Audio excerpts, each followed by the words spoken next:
जय हिंद साथियों, आज का हमारा डिस्कशन होने वाला है भारतीय संविधान की प्रस्तावना पर। प्रीएम्बल ऑफ द कॉन्स्टिट्यूशन क्या है उस पर बात करेंगे।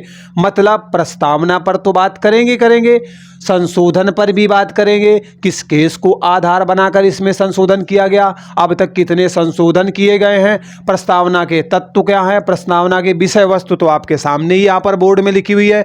इस पर जैसे कि बहुत सारे प्रॉपर शब्द लिखे हुए, लोकतांत्रिक गणराज्य वगैरह है ना, ये सब इन पर भी मैं आपको बात करते हुए ले चलूंगा।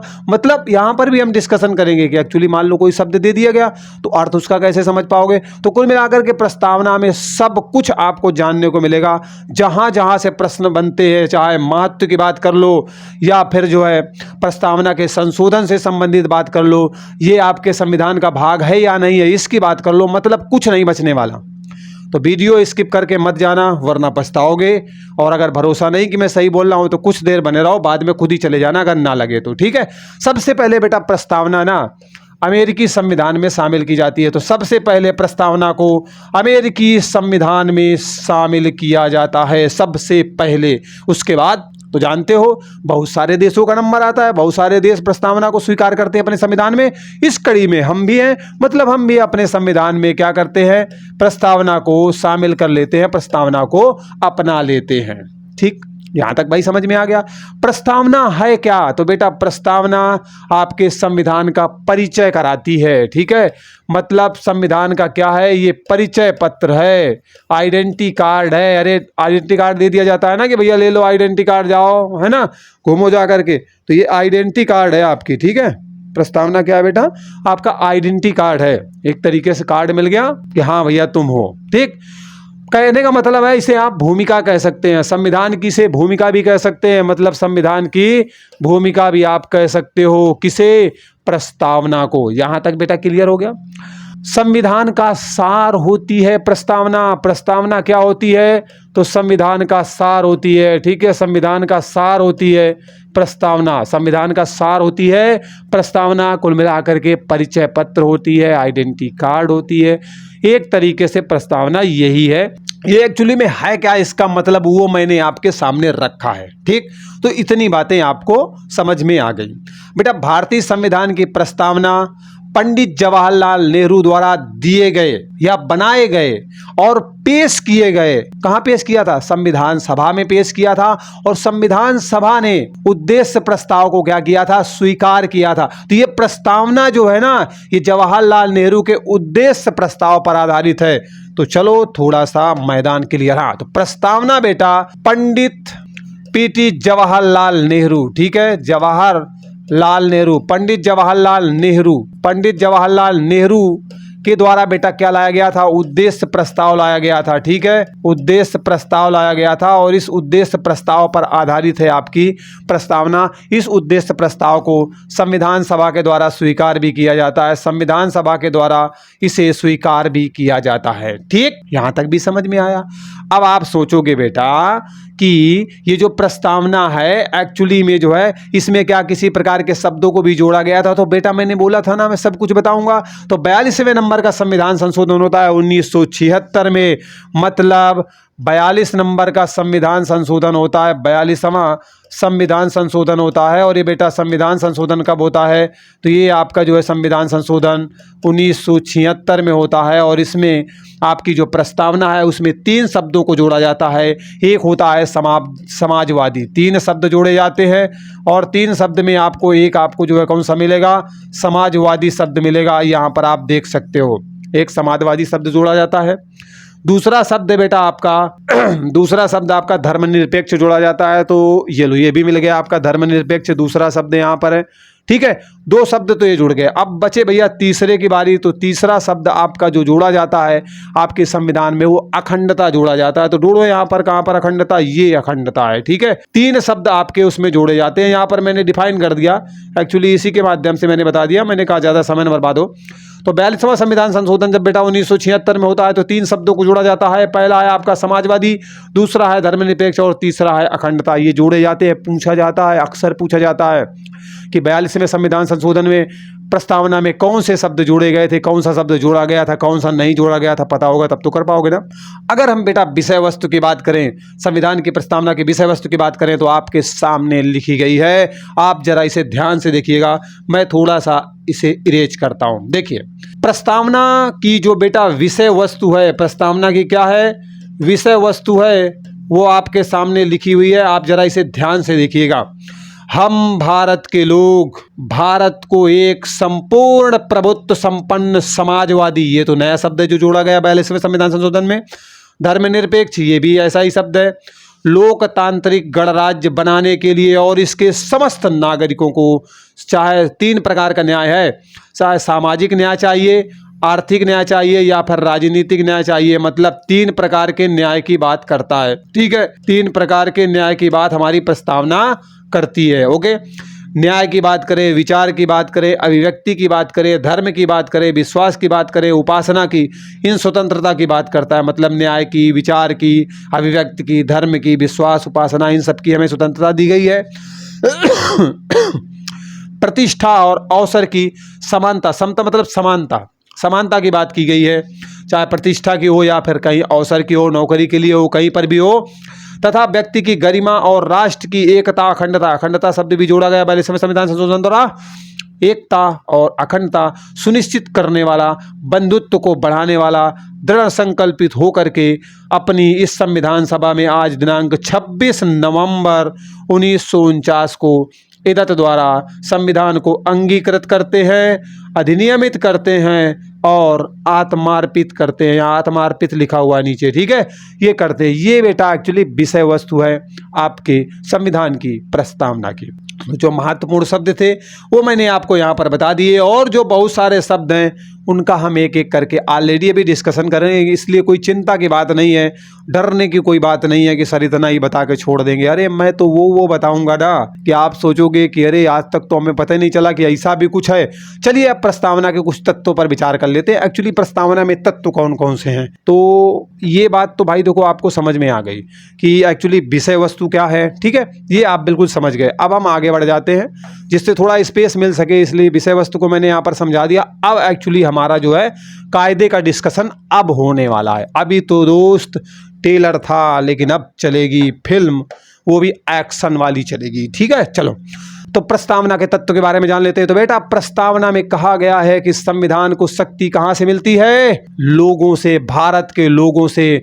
अगर प्रस्तावना में बात करें क्या बोला गया है, तो इसके जो प्रस्तावना के जो क्या हैं तत्व हैं, तो चलिए उन पर बात कर लेते हैं। प्रस्तावना में एक्चुअली कौन कौन से तत्वों को शामिल किया गया है, तो इसका पहला तत्व नंबर तो यही है कि संविधान को जो शक्ति मिलती है ना, वो कहाँ से मिलती है, भारत के लोगों से। मतलब जो संविधान है इसे जो बेटा शक्ति मिलती है ना, वो कहाँ से मिलती है, वो मिलती है भारत के लोगों से। ठीक है, भारत के लोगों से बेटा संविधान को क्या मिलती है, शक्ति मिलती है, पहले नंबर का तत्व। दूसरा कहता है कि भारत की प्रकृति कैसी है, ये प्रस्तावना में बताया गया है। मतलब भारत की प्रकृति को किसमें बताया गया है, प्रस्तावना में बताया गया है। प्रस्तावना में ये भी बताया गया है कि भारत के लोगों से आपके संविधान को शक्ति मिलती है। ओके, संविधान का एक्चुअली उद्देश्य क्या है ये भी बताया गया है। मतलब आपके जो है संविधान का उद्देश्य क्या है, संविधान का उद्देश्य क्या है, ये भी बेटा आपके जो है प्रस्तावना में बताया गया है। और अगला तत्व है संविधान लागू कब हुआ, आंशिक रूप से लागू हुआ था। ठीक है, संविधान के लागू होने की तिथि का भी उल्लेख किया गया है। अभी आपने 26 नवंबर 1949 पढ़ा था, लेकिन इस समय बन करके तैयार हुआ था, आंशिक रूप से लागू हुआ था, लेकिन पूर्ण रूप से कब लागू हुआ, 26 जनवरी 1950 को। तो इसमें आपके जो है लागू होने की तिथि दी गई है। ठीक है, लागू होने की तिथि का वर्णन किया गया है, लेकिन ये तिथि कब है, जब ये आंशिक रूप से लागू होता है। ठीक है, आंशिक रूप से लगभग 14-15 अनुच्छेद के आसपास लागू होते हैं। ठीक है, उसके बारे में बता रहा है, कब तिथि के बारे में बता रहा है, तो बेटा 26 नवंबर 1949 की बात करता है। लेकिन अगर बात करें पूर्ण रूप से संविधान कब लागू हुआ, तो 26 जनवरी 1950 को लागू होता है। पूर्ण रूपेण आपका संविधान लागू होता है। ठीक है, बोल बोल के खराश आ जाती गले में, लेकिन हौसलों से उड़ान होती है, वरना परिंदों में कहाँ जान होती है। तो अभी मैंने आप सभी को बताया कि संविधान की विषय वस्तु के अंतर्गत जो बहुत सारे शब्द हैं, कौन कौन से हैं, मैंने विषय वस्तु में क्लियर किया। अब एक एक शब्द का हम मतलब जानते हैं। ठीक है बेटा, भारतीय संविधान की प्रस्तावना में जो महत्वपूर्ण शब्द है, जैसे कि संप्रभुता की बात करें, धर्मनिरपेक्ष की बात करें, लोकतांत्रिक गणराज्य की भी बात करेंगे, न्याय की भी बात करेंगे, स्वतंत्रता की भी बात करेंगे, क्षमता की भी बात करेंगे, तो बंधुत्व की भी बात करेंगे। इसका विस्तार से अध्ययन एक्चुअली हम करेंगे आज के वीडियो में। इनके अलावा और भी कुछ शब्द होंगे, उन पर भी बात करेंगे। मतलब शब्दों के अंदर कितनी गहरी बातें छुपी हुई है एक्चुअली में हम वो जानेंगे। ठीक है, तो बेटा प्रस्तावना में जो आपके शब्द दिए गए हैं, प्रस्तावना में जो आपके शब्द दिए गए हैं ना, उनका एक्चुअली में अर्थ क्या है, कितना गहरा अर्थ रखते हैं भारत के परिप्रेक्ष्य में, इस पर हम बात करेंगे बारी बारी से, और सभी बिंदुओं को एक तरीके से सॉल्व करते हुए चलेंगे। तो सबसे पहले तो भैया शुरुआत करते हैं संप्रभुता से। ठीक है, इसमें एक शब्द कौन सा आया है, वो आपका आया है संप्रभुता। एक्चुअली ये जो शब्द दिया गया है ना, इसका मतलब क्या है, संप्रभुता का मतलब क्या है, ठीक है, ये हम अभी जानते हैं। तो बच्चों, संप्रभुता में आपका जो संप्रभु है ना, इस शब्द का मतलब है कि भारत ना तो किसी अन्य देश पर निर्भर है, मतलब गुलाम किसी देश के नहीं है हम, और ना ही किसी अन्य देश के कोई हम डोमिनियन हैं, उपनिवेश भी नहीं है हम। कहने का मतलब है कि भारत के ऊपर और कोई शक्ति शासन नहीं करती, और यह अपने आंतरिक मामलों को, भारत अपने आंतरिक मामलों का निस्तारण स्वतंत्रता पूर्वक स्वयं कर सकता है। ये मतलब है एक्चुअली में आपके संप्रभुता का। ठीक है, तो संप्रभुता में अगर हम बात करें, ये जो संप्रभु शब्द है आपका, ठीक है, इसमें कौन सा शब्द है, ये जो संप्रभु शब्द है, इसका एक्चुअली में अर्थ क्या है। ठीक है, तो इसका अर्थ भैया यही है जो मैंने अभी अभी आपको बताया कि भारत किसी का गुलाम नहीं है, किसी अन्य देश पर निर्भर नहीं है, और ना ही किसी देश का डोमिनियन है भारत। कहने का मतलब हमारे ऊपर कोई शक्ति काम नहीं करती, हमारी मर्जी जो हम करें, स्वतंत्रता पूर्वक किसी मामले को निपटाएं न निपटाएं, हमारी मर्जी। मतलब इसका क्या है, संप्रभुता का मतलब एक्चुअली में ये है। बेटा समझ में आ गया, कोई दिक्कत तो नहीं है। चलिए अगले शब्द की बात करते हैं, धर्मनिरपेक्ष। अगला शब्द कौन सा है बेटा, वो शब्द है धर्मनिरपेक्ष। अगला शब्द है धर्मनिरपेक्ष, नामे है धर्मनिरपेक्ष, किसी एक धर्म को हम नहीं मानने वाले। और एक बात बताऊं, ये धर्मनिरपेक्ष शब्द जो है, अभी मैंने जब विषय वस्तु बताई थी तो गोला लगाया था ना, बताया था 42वें संविधान संशोधन 1976 के द्वारा जोड़ा गया था। तो इसे याद रखना, 42वां संविधान संशोधन होता है, और ये जो संशोधन है कब होता है, ये बेटा होता है आपके 1976 में। उसमें इस शब्द को एक्चुअली संविधान की प्रस्तावना में ऐड किया जाता है, जोड़ा जाता है। धर्मनिरपेक्ष का मतलब क्या है, हमारे देश में सभी धर्म समान हैं। धर्मनिरपेक्ष का मतलब है सभी धर्म समान हैं। ठीक है, सभी धर्म कैसे हैं, समान हैं, ये बेटा धर्मनिरपेक्ष का मतलब है। ठीक है, कहने का मतलब है सरकार सबको समान समर्थन देती है, सरकार सभी धर्मों को समान समर्थन देगी।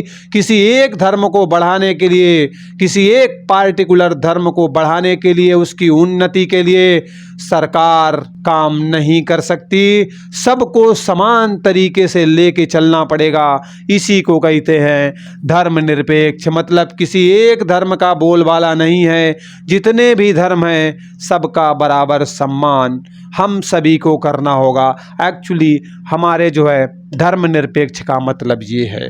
तो यहाँ तक बेटा समझ में आ गया। अब हम बात करते हैं लोकतांत्रिक शब्द की। देखो बड़े अच्छे अच्छे शब्द हैं। लोकतांत्रिक शब्द की बात करते हैं, इसका मतलब एक्चुअली में क्या है। संविधान की प्रस्तावना में एक लोकतांत्रिक राज्य की व्यवस्था की परिकल्पना की गई है। देखो कल्पनाएं होती है, जब भी हम कोई कुछ भी बनाते हैं, नियम बनाते हैं, कानून बनाते हैं, कोई अधिनियम लाते हैं, कुछ भी लाते हैं, तो भविष्य को सोचते हैं कि अगर हम ऐसा करेंगे तो ऐसा होगा। अरे कहने का मतलब अगर तुम पढ़ोगे तो क्या सोच के चलते हो कि आप भविष्य में नौकरी करोगे। तो परिकल्पना है, जरूरी नहीं है कि नौकरी लगे, लेकिन कोशिश तो आप कर रहे हो ना, और मैं तो आशा करता हूं जल्दी से सबकी लग जाए, है ना, बात समझ रहे हो। तो परिकल्पना है, ठीक है। और ये जो बेटा परिकल्पना है ना, ये संप्रभुता के सिद्धांत पर आधारित होती है। मतलब हम क्या करते हैं, एक तरीके से परिकल्पना करते हैं। वैसे ही जो संविधान की प्रस्तावना है वो एक लोकतांत्रिक राज्य की परिकल्पना करती है कि लोकतांत्रिक व्यवस्था होगी भारत देश में, ठीक है। और ये जो परिकल्पना है ना वो संप्रभुता के सिद्धांत पर आधारित है। मतलब ये जो परिकल्पना है ये बेटा संप्रभुता के सिद्धांत पर एक्चुअली में आधारित है, ठीक। तो यहां तक बेटा ये क्लियर हो गया, ओके। सर्वोच्च शक्ति किसके हाथ में है, तो बेटा जनता के हाथ में है, ठीक है। सबसे ज्यादा शक्ति किसके पास है, जनता के हाथ में है। अब आप कहोगे सर जी हमारी तो कोई शक्ति ही नहीं है, हम जाते हैं तो एक छोटा छोटा कांस्टेबल लड़का के भगा देता है हमको, तो वो तो भैया अब समय समय की बात है, बात समझ रहे हो ना। लेकिन सर्वोच्च शक्ति किसके हाथ में है, जनता के हाथ में है। अगर कोई ऐसा करता है तो अगली बार जब चुनाव हो तो देख लेना, है ना, मताधिकार का प्रयोग करने से पहले। अगर हम बात करें लोकतंत्र की, तो बेटा लोकतंत्र दो प्रकार का होता है, ठीक है। मैं यहाँ पर लिख देता हूं बेटा, जो लोकतंत्र होता है ना वो एक्चुअली में आपका दो प्रकार का होता है। एक आपका होता है प्रत्यक्ष लोकतंत्र, ठीक है। कौन सा होता है, एक होता है प्रत्यक्ष वाला लोकतंत्र और दूसरा वाला होता है अप्रत्यक्ष लोकतंत्र, ठीक है। तो बेटा लोकतंत्र जो होता है ना ये दो प्रकार का होता है, एक प्रत्यक्ष होता है और दूसरा अप्रत्यक्ष होता है। कहने का मतलब है कि जिस लोकतंत्र में लोग अपनी शक्ति का इस्तेमाल सीधे तौर पर करें, मतलब जिसमें लोग जो है ना वो अपनी शक्ति का प्रयोग सीधे तौर पर करें, ठीक है, शक्ति का प्रयोग सीधे करें, वो क्या होता है बेटा, वो आपका प्रत्यक्ष लोकतंत्र होता है। अगर इसके उदाहरण की आप बात करोगे ना, इसके उदाहरण की बात करोगे तो स्विट्जरलैंड इसका एग्जाम्पल है, ठीक है। स्विट्जरलैंड इसका एग्जाम्पल है। यहाँ पर जो है प्रत्यक्ष लोकतंत्र का प्रावधान है। लेकिन अगर अप्रत्यक्ष लोकतंत्र की हम बात करें, अप्रत्यक्ष लोकतंत्र की बात करें तो इसमें बेटा क्या होता है, लोगों के द्वारा चुने गए प्रतिनिधि जो है शक्तियों का प्रयोग करते हैं। बात समझ रहे हो कि नहीं समझ रहे हो। मतलब प्रत्यक्ष वाले में क्या था, इसमें जो लोग हैं ना वो शक्ति का प्रयोग सीधे सीधे करते हैं, किसी प्रतिनिधि की आवश्यकता नहीं होती। लेकिन अप्रत्यक्ष लोकतंत्र में क्या होता है, लोगों के द्वारा चुने हुए प्रतिनिधि आते हैं, मतलब लोग प्रतिनिधि का चुनाव करते हैं और ये प्रतिनिधि क्या करते हैं, शक्तियों का प्रयोग करते हैं। शक्तियों का प्रयोग कौन करते हैं, लोगों के द्वारा चुने गए प्रतिनिधि करते हैं, ठीक है। कहने का मतलब है सरकार चलाने का काम कैसे करना है, कानून का निर्माण कैसे करना है, ये सारे के सारे काम कौन करते हैं, तो ये बेटा आपके अप्रत्यक्ष लोकतंत्र के अंतर्गत आने वाले लोगों के जो प्रतिनिधि हैं जिसे लोगों ने चुना हुआ है वो करते हैं। और ऐसा प्रावधान आपको कहां पर मिलेगा, भारत में मिलेगा यार, और कहां मिलेगा, कहां मिलेगा, भारत में मिलेगा। मतलब भारतीय संविधान में प्रतिनिधि संसदीय लोकतंत्र व्यवस्था को अपनाया गया है। तो हम लोगों ने कौन से भैया व्यवस्था को अपनाया है, तो हमने अपनाया है प्रतिनिधि वाली, ठीक है, प्रतिनिधि लोकतंत्र व्यवस्था को हमने जो है अपनाया हुआ है। मतलब प्रतिनिधि का हम चुनाव करेंगे, उसके बाद वो जाएंगे संसद में बैठेंगे, नियम कानून बनाएंगे और उनको समान रूप से पूरे देश पे लागू करवाने का काम करेंगे, ठीक। मतलब कानून बनाना, इसके बाद जो है मतलब समझ रहे हो ना, शासन चलाने का काम, ये सारा बेटा जनता के द्वारा चुने गए प्रतिनिधि करेंगे। कहने का मतलब ये है।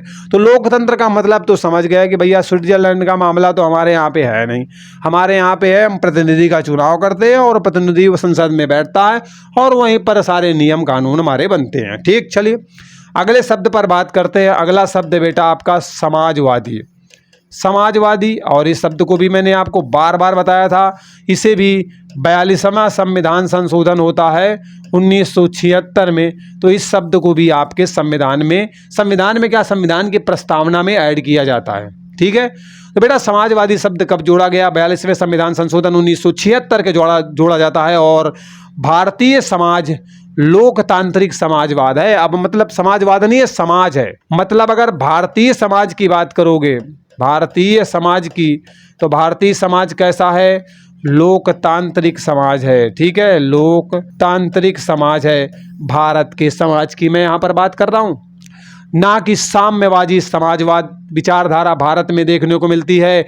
लोकतांत्रिक समाजवाद बेटा जो होता है ना, वो मिश्रित अर्थव्यवस्था में विश्वास करता है, और जो भारतीय समाजवाद है ना, वो मार्क्सवाद और गांधीवाद का मिला जुला रूप है। मतलब अगर बात करें भारतीय समाजवाद की, तो ये बेटा मार्क्स की विचारधारा को भी फॉलो करता है और प्लस गांधीवादी विचारधारा को भी फॉलो करता है, और इसमें जो प्रभाव है ना, जो वर्चस्व है, वो बेटा गांधीवादी विचारधारा का देखने को ज़्यादा मिलता है। बस इतना है।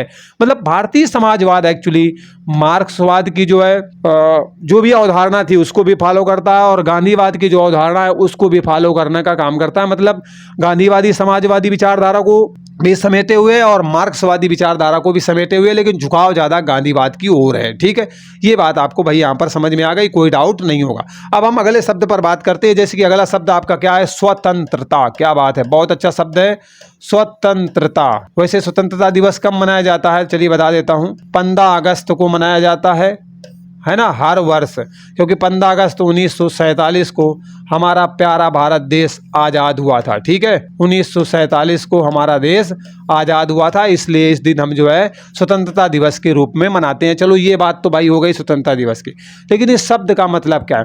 स्वतंत्रता का अर्थ है कि लोगों की गतिविधियों पर किसी प्रकार की रोक टोक का ना होना। स्वतंत्रता का मतलब क्या है? मैं बोल दूं भैया आप इस घर में रहने के लिए स्वतंत्र है, ये मेरा घर, अपना घर समझना। मतलब मैं कोई रोक टोक नहीं करूंगा, जो तुम्हें करना है तुम आराम से करो, बैठ के खाओ और साथ दोस्तों के साथ में पियो, मैं मना नहीं करूंगा भाई, स्वतंत्र हो तुम। बात समझ रहे हो ना? तो कहने का स्वतंत्रता का मतलब होता है कि आप लोग जो है जो भी गतिविधि कर रहे हैं उनमें किसी प्रकार की रोक टोक नहीं लगाई जाएगी। साथ ही साथ व्यक्ति के विकास के लिए, अगर व्यक्तियों का समाज का विकास करना है तो अवसर भी उसे दिया जाएगा। जैसा कि प्रस्तावना में बताया भी गया है कि भारत लोकतांत्रिक व्यवस्था को मानने वाला देश है, और अगर लोकतांत्रिक व्यवस्था को चलाना है ना तो स्वतंत्रता भैया होनी चाहिए, क्योंकि स्वतंत्रता परम आवश्यक है। स्वतंत्रता नहीं होगी तो हम ठीक से काम नहीं कर पाएंगे। हालांकि स्वतंत्रता का अभिप्राय ये तो नहीं है कि शक्ति का किसी भी तरीके से आप इस्तेमाल करो, कोई भी व्यक्ति जो है कुछ भी करे जो उसकी मन मर्जी आएगी वो तो फिर देश को बर्बाद करके रख देगा। तो ऐसी भी स्वतंत्रता नहीं है। जो कानून नियम बनाए गए हैं उनकी सीमा के अंदर रहकर आप स्वतंत्र होकर काम करिए, उनके बाहर मत जाइए, क्योंकि संविधान से बड़े आप नहीं है। ठीक है, प्रस्तावना में स्वतंत्रता, समानता और बंधुत्व के आदर्शों को हमने किस देश से लिया है? तो फ्रांस की क्रांति से लिया है। एक्चुअली जो प्रस्तावना में हमने स्वतंत्रता है, समानता है और बंधुत्व के जो आदर्श है ना, वो फ्रांस की क्रांति से एक्सेप्ट किया हुआ है, अपनी प्रस्तावना में लेकर के शामिल किया है। तो स्वतंत्रता का मतलब तो आप समझ गए। अगर फिर भी नहीं समझ पाए तो और विस्तार देखेंगे आगे, अभी मैं बताऊंगा आपको। चलिए अब हम गणतंत्रता की बात करते हैं। मतलब गणतंत्र का मतलब क्या है? ठीक है, अगला शब्द आपका क्या है? गणतंत्र है। ठीक है, अगला शब्द क्या है? गणतंत्र है। अभी स्वतंत्रता पर मैं बात करूंगा आगे, ठीक है, क्योंकि बहुत सारी स्वतंत्रता आपको देखने को मिलेंगे। तो आखिरकार ये जो गणतंत्र शब्द है ना, इसका मतलब क्या है? गणतंत्र शब्द का मतलब एक्चुअली में क्या है? तो बेटा गणतंत्र का मतलब होता है, अच्छा इसको समझने से पहले एक बात आप समझ लो कि लोकतांत्रिक राज व्यवस्था को जानते हो कि नहीं जानते हो?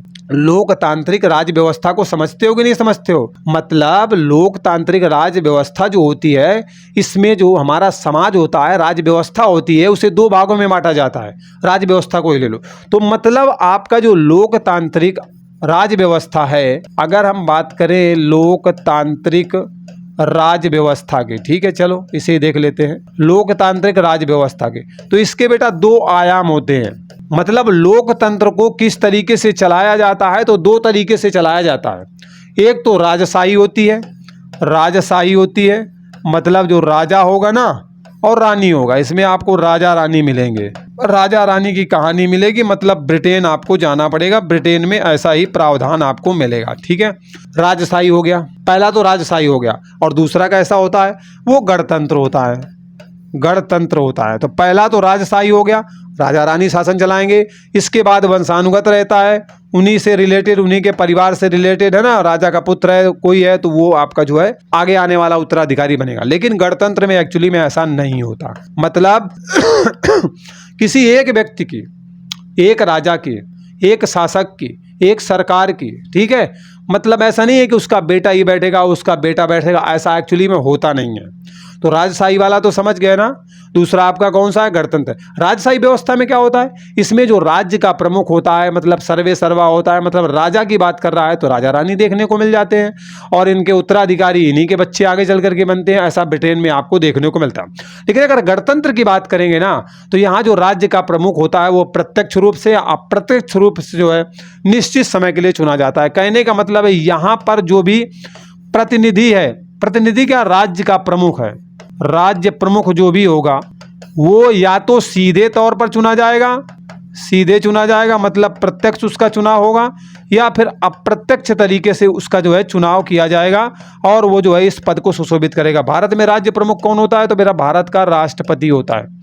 भारत का राष्ट्रपति जो है, भारत का राज्य प्रमुख होता है, राष्ट्र प्रमुख होता है राष्ट्रपति। ठीक है, वर्तमान में कौन है बेटा? कमेंट करके आप लोग बताओगे। ठीक, तो राज्य प्रमुख जो होता है गणतंत्र में एक्चुअली कैसे होता है? प्रत्यक्ष रूप से भी चुनाव होता है, अप्रत्यक्ष रूप से। लेकिन भारत में कैसा होता है? अप्रत्यक्ष रूप से होता है। सीधे जनता नहीं चुनती राष्ट्रपति को। जो लोकसभा है, राज्यसभा है और जो राज्यों की विधानसभाएं हैं, दिल्ली और पुडुचेरी वाले भी आते हैं, वो सब मिल करके जो है राष्ट्रपति के चुनाव में मदद करते हैं। समझ रहे हो ना? एकल संक्रमणीय मत पद्धति के द्वारा राष्ट्रपति महोदय का चुनाव होता है। चलिए हम बात करते हैं भारतीय संविधान के प्रस्तावना की। तो बच्चों, भारतीय संविधान के प्रस्तावना में गणतंत्र का अर्थ है भारत का जो प्रमुख है या जो भी राष्ट्र प्रमुख होगा, अर्थात राष्ट्रपति की बात कर रहा है, उसका जो चुनाव है वो 5 साल के लिए होगा और अप्रत्यक्ष तरीके से होगा। तो एक बात और यहाँ पर ऐड कर लो, 5 वर्ष के लिए राष्ट्रपति चुने जाते हैं। ठीक, तो ये आपको समझ में आया। प्रत्यक्ष वाला ब्रिटेन में मिलेगा, राजा रानी वाला अपने यहाँ पर क्या होगा? प्रत्यक्ष रूप से चुना जाएगा या अप्रत्यक्ष रूप से जो है राष्ट्र प्रमुख को चुना जाएगा, लेकिन अपने यहाँ पर अप्रत्यक्ष रूप से चुना जाता है राष्ट्रपति को। ठीक है, 5 साल के लिए चुना जाता है। तो ये बात भी भाई यहाँ पर क्लियर हो गई। यहाँ तक कोई डाउट नहीं होगा। गणतंत्र का अर्थ क्या होता है? मतलब गणतंत्र से 2 बातें निकल करके आती हैं। क्या? पहली, राजनीतिक संप्रभुता की बातें आती हैं। मतलब किसी भी व्यक्ति को, जैसे कि राजा है ना, तो इसमें क्या होता है कि जो शक्ति होती है वो राजा के पास तो नहीं होती है। किसके पास होती है? आम लोगों के पास में होती है। मतलब गणतंत्र से 2 बातें निकल करके सामने आती हैं। अगर मैं यहाँ पर फिर से गणतंत्र की बात करूँ तो गणतंत्र से 2 बातें निकल करके सामने आती हैं। एक तो बात ये आती है कि जो सत्ता होती है ना, सत्ता होती है वो किसी राजा के पास नहीं होती, और ना ही सत्ता कैसी होती है? वंशानुगत होती है। ठीक है, वंशानुगत भी सत्ता नहीं होती। सत्ता मतलब राजसुख जो होता है वो क्या होता है? वंशानुगत नहीं होता और राजा के पास नहीं होता। इसमें आपके जो है जनता के द्वारा चुनाव किया जाता है। कहने का मतलब ये है, मतलब जो राजनीतिक संप्रभुता है इसमें एक व्यक्ति राजा के तरीके काम नहीं करेगा, बल्कि लोगों के द्वारा चुने गए प्रतिनिधि के रूप में काम करेगा। मतलब लोग राजा होंगे, कहने का मतलब ये है।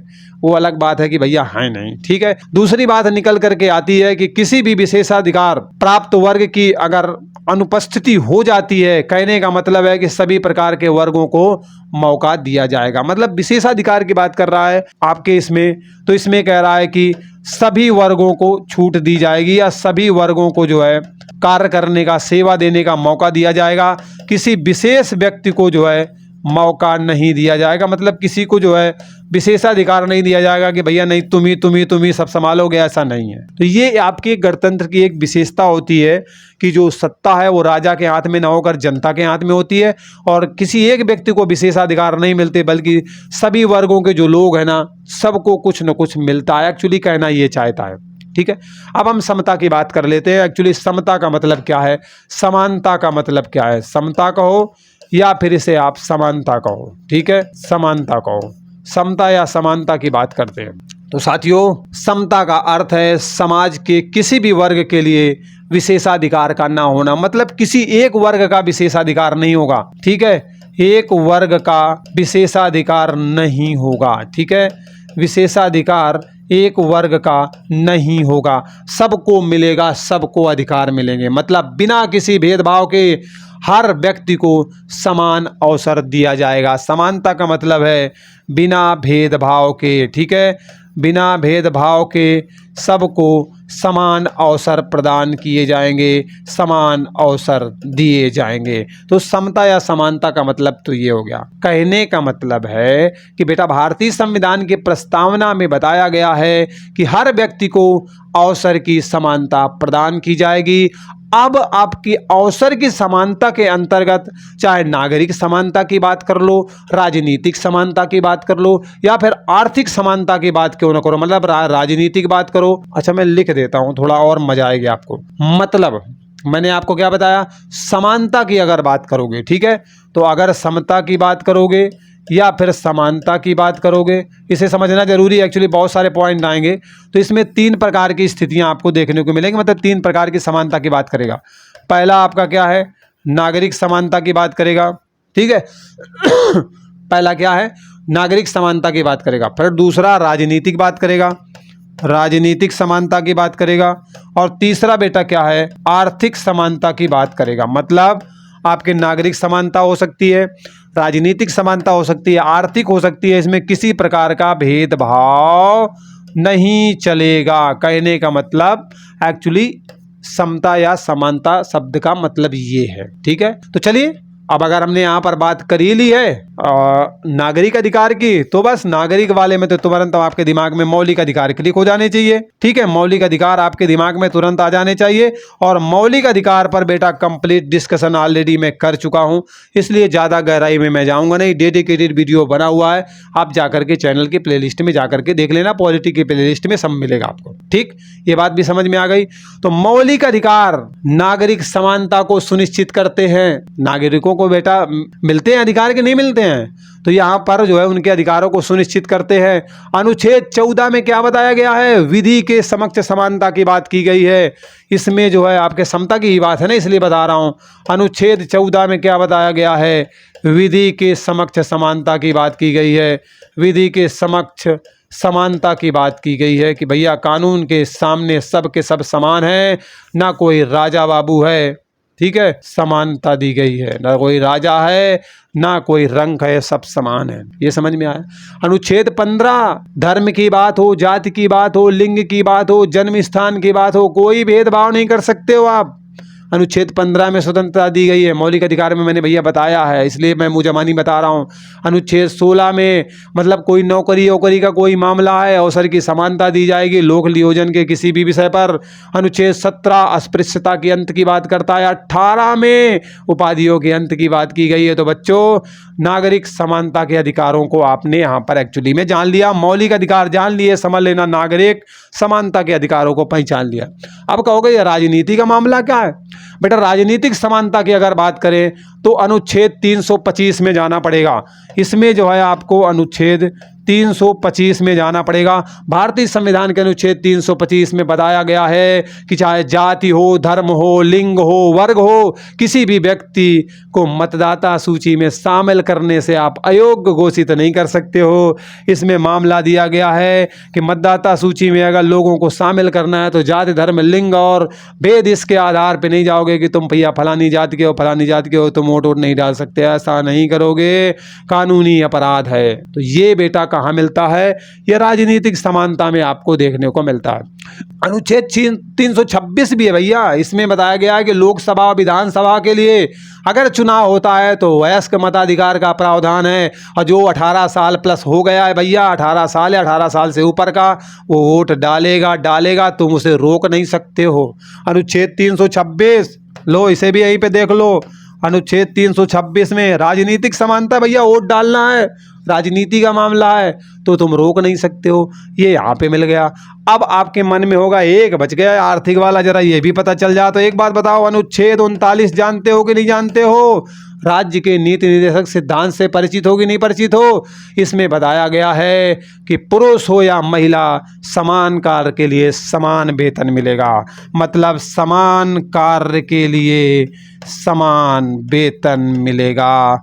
और ये भैया आर्थिक हो गया, अर्थ है तो अर्थ मतलब पैसा, तो वो आपको किस में मिलेगा, समान कार्य के लिए समान वेतन, चाहे बेटा आपकी महिला हो या फिर पुरुष हो। ठीक है, आपके आसपास भेदभाव होता है या फिर नहीं होता है, कमेंट करके जरूर बताना। ठीक, चलिए आगे बढ़ते हैं।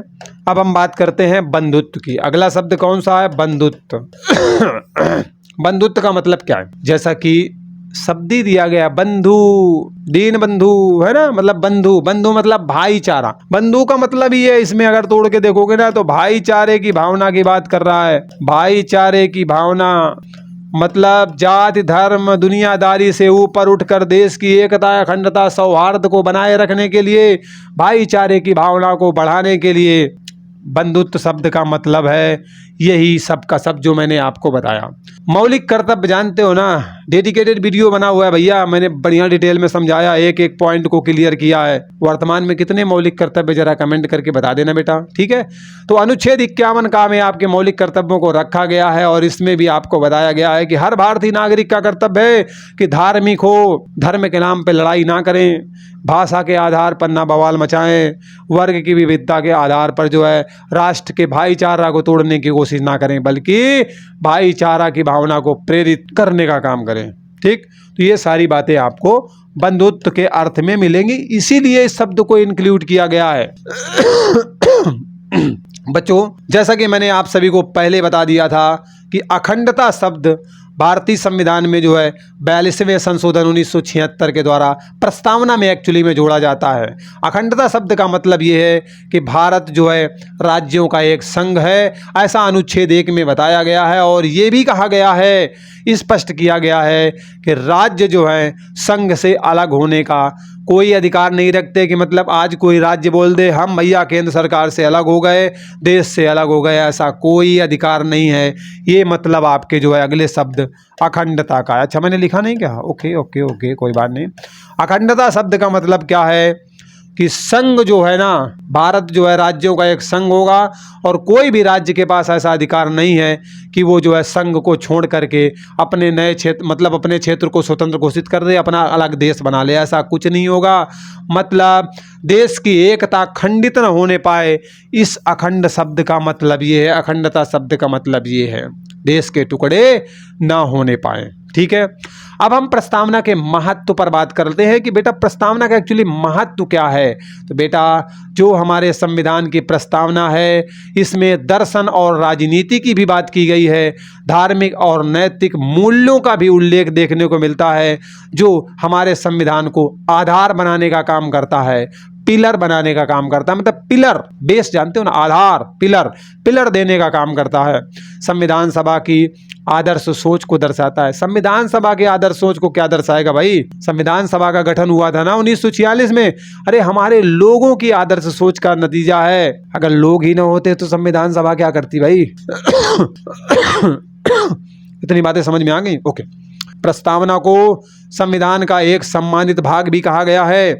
किसी ने संविधान की आत्मा कहा है, तो किसी ने संविधान की कुंजी, तो किसी ने संविधान का आभूषण। तो कहो तो मैं लिख दूं भाई, चलो लिख देता हूं।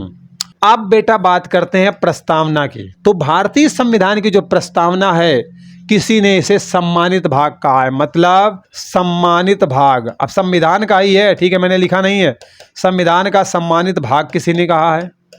प्रस्तावना को किसी ने क्या बोला है? संविधान की आत्मा बोला है। क्या बोला है बेटा? संविधान की आत्मा प्रस्तावना को बोला है। किसी ने प्रस्तावना को आभूषण बोला है। क्या बोला है? आभूषण बोला है। और किसी ने क्या किया है? प्रस्तावना को संविधान की कुंजी बोला है। तो आप समझ सकते हो, अलग अलग नाम से जो है सम्मानित किया गया है प्रस्तावना को। अलग अलग जो है आपके जो है जो हमारे राजनीतिक विशेषज्ञ हैं उनका अलग अलग मानना है। ठीक है, तो जो है मानना वो सब मैंने बता दिया। किसी ने सम्मानित भाग कहा, तो किसी ने संविधान की आत्मा कहा, किसी ने संविधान का आभूषण कहा, किसी ने कुंजी कहा है। सब प्रस्तावना को ही कहा है, इसलिए समझ लो भैया यहाँ पर। तो बच्चों, अभी तक हमने प्रस्तावना की बातों को समझा है और इस पर होने वाले विवाद पर बात नहीं की। तो आप भैया प्रस्तावना पर जो होने वाला अक्सर विवाद है ना, उस पर भी बात कर लेते हैं कि क्या इस पर विवाद हुआ है। तो अब प्रस्तावना पर विवाद की बात करते हैं कि एक्चुअली में विवाद हुआ क्या है। ठीक है, एक्चुअली क्या होता है ना, अक्सर विवाद उठता रहता है। सबसे पहला विवाद तो यही है कि क्या संविधान का भाग है या नहीं। मतलब प्रस्तावना जो है संविधान का भाग है या फिर भाग नहीं है, यही विवाद चल रहा है भाई।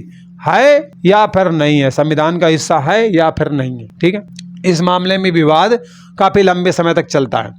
बच्चों बेरुवाड़ी संघ का मामला 1960 में आता है। एक एक्चुअली में जो है बेरुवाड़ी संघ का मामला आता है और ये आता है बेटा 1960 में आता है। तो जब ये मामला सुप्रीम कोर्ट के पास जाता है तो सर्वोच्च न्यायालय क्या करता है, कहता है कि भाई प्रस्तावना संविधान का हिस्सा नहीं है। तो इस मामले में जो बेटा सुप्रीम कोर्ट है उनका कहना होता है कि जो प्रस्तावना है ना वो आपके संविधान का हिस्सा नहीं है। ठीक है, प्रस्तावना संविधान का हिस्सा है ही नहीं। ऐसा सर्वोच्च न्यायालय के द्वारा बेटा बेरुवाड़ी संघ का मामला 1960 वाले में ऐसा बोला जाता है। कोई बात नहीं, ऐसा इन्होंने बोला। बाद में 1973 में केशवानंद भारती का केस आता है। 1973 में बेटा एक केशवानंद भारती का केस आता है। केशवानंद भारती का केस आता है, मतलब केशवानंद भारती बनाम सरकार के बीच में आता है। और इसमें जो है जब सुप्रीम कोर्ट के पास मामला चलता है तो इस मामले को सुलझाने के लिए सुप्रीम कोर्ट क्या करता है, बेरुवाड़ी का मामला जो 1960 वाला था उसको आधार बनाता है। और आधार क्या बनाता है कि जो हमने पहले व्याख्या करी थी ना इसमें कि संविधान का अंग नहीं है प्रस्तावना, अब हम कहते हैं कि हाँ प्रस्तावना संविधान का अंग है। इसमें आपके डन कर देते हैं। केशवानंद भारती केस 1973 वाले में, लेकिन 60 वाले में नकार देते हैं कि भैया संविधान की जो है प्रस्तावना अंग नहीं है संविधान का। ठीक है तो अब आपने क्या देखा कि प्रस्तावना आपके संविधान का एक भाग बन गई। अब हम बात करते हैं प्रस्तावना में क्या संशोधन किया जा सकता है। मन में प्रश्न तो भैया उठ रहा होगा कि हम अनुच्छेद 368 जानते हैं और उसके अंतर्गत ज़्यादातर सब जगह संशोधन कर दिया जाता है, ज़्यादातर संशोधन सब वहीं से होते हैं। अनुच्छेद 368 को हम जानते हैं, ठीक है, तो भैया जनवा देते हैं अनुच्छेद 368। आपके मन में होगा क्वेश्चन, क्योंकि संविधान संशोधन इसी के आधार पर होते हैं। तो अनुच्छेद 368 के अंतर्गत बेटा प्रस्तावना में संशोधन हो सकता है। ऐसा मामला आया तो इसका उत्तर क्या निकला, तो केशवानंद भारती मामले 1973 में क्या बोला गया था कि बेटा जो प्रस्तावना है वो संविधान का हिस्सा है, ठीक है, लेकिन संशोधन इसमें नहीं किया जा सकता। लेकिन कुछ परिस्थिति में बताया गया था कि संशोधन हाँ भाई किया जा सकता है, ठीक है, संशोधन किया जा सकता है, लेकिन जो मुख्य बातें हैं, जो मूल बातें हैं, जो मूल विषय हैं, उनमें संशोधन नहीं किया जा सकता, वैसे संशोधन किया जा सकता है। ये आपके सर्वोच्च न्यायालय द्वारा बोला गया था। ठीक, मतलब प्रस्तावना को संशोधित किया जा सकता है लेकिन मूल विशेषताओं में आप संशोधन नहीं कर सकते। अब मन में प्रश्न होगा कि कितनी बार संशोधन किया गया, तो बेटा एक ही बार संशोधन किया गया है। अगर बात करेंगे प्रस्तावना में संशोधन की तो एक बार केवल संशोधन किया गया है। कितनी बार किया गया है, एक बार जो है संशोधन किया गया है। और ये संशोधन कब किया गया था, 42वां संविधान संशोधन था जो कि आपका 1976 वाला था। इसमें एक बार मात्र संशोधन किया गया था और इसमें 3 शब्द भी जोड़े गए थे, एक समाजवादी, दूसरा धर्मनिरपेक्ष, तीसरा अखंडता। तो इस तरीके से प्रस्तावना के बारे में जो कुछ भी कंप्लीट डिस्कशन था, ठीक है, वो मैंने आपके सामने सरल भाषा में कम से कम शब्दों में रखने का प्रयास किया है। आशा करता हूं कि आपको समझ में आ गया होगा। अगर फिर भी किसी प्रकार का संदेह है तो आप कमेंट करके बताइए। अधिक से अधिक कमेंट आएंगे तो उस पर प्रॉपर डेडिकेटेड वीडियो फिर से बना दिया जाएगा। मतलब किसी प्रकार का कन्फ्यूजन रखना मना है। वीडियो पसंद आया हो, साथ ही साथ बंदे की मेहनत, तो मोटिवेशन बढ़ाने के लिए एक लाइक कर दीजिएगा, ठेंगा दिखा के मत भागिएगा। और इस तरीके की वीडियो चाहिए तो चैनल को सब्सक्राइब कर लेना, बेल आइकन प्रेस कर लेना और नोटिफिकेशन ऑन करके जाना। चलिए मिलते हैं अगले वीडियो में। बाय बाय, टेक केयर, जय हिंद।